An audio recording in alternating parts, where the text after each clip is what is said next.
Welcome to Healthkind Labs. Innovation for better health. Proper technique of use 𝐂𝐑𝐎𝐓.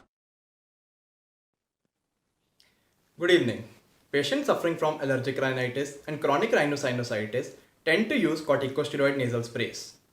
With less than 1% bioavailability, these sprays are very safe to use.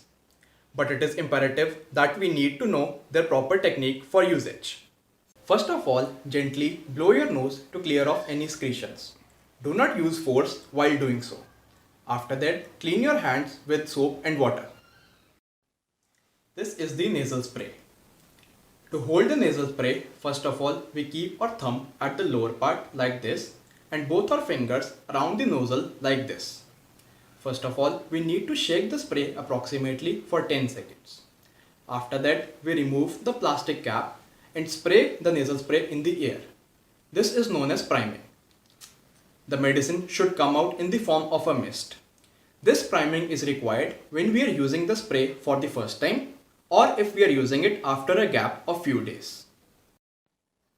Now we put the spray into our nostril.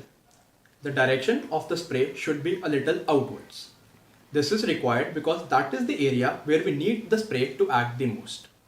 If we keep the spray straight, the medicine will enter our throat. This will provide us a bitter taste and also the efficacy of the spray will be reduced. If we keep it a little inwards, the medicine will strike the nasal septum, causing injury over it.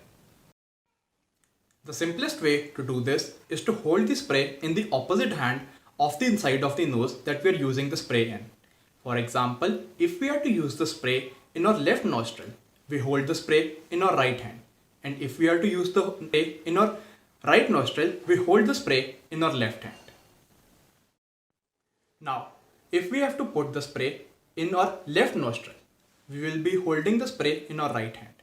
We insert the spray into the nostril, keeping its direction a little outwards.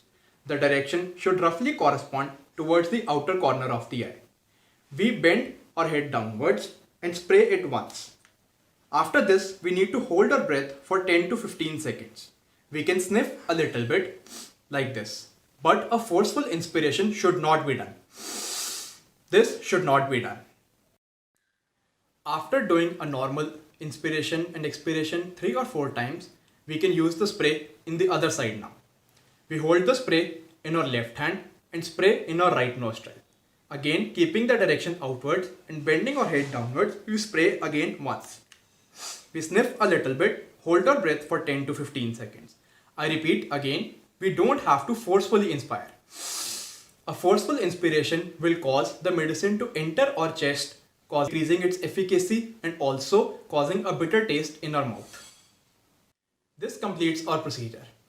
If the doctor has advised 2 sprays in each nostril, we spray like this. Spray number 1 in this nose, spray number 2 in this side, spray number 3 back in this side, and spray number 4 in this side. Do not spray like 1, 2, 3 and 4. This will not provide us with full efficacy of the spray. Now, to store the spray, you place the cap over it. Store the spray like this. Do not store it in a lying down position like this. This is so because there is a pipe which connects the tip to the bottom of the spray. There is a suction mechanism which sucks the medicine out from the lower part up till the nozzle and causing a mist to dwell. In case we are storing it in a lying down position, the pipe will remain empty. So we have to prime the spray again and again every time we use it. This will cause wastage of the product.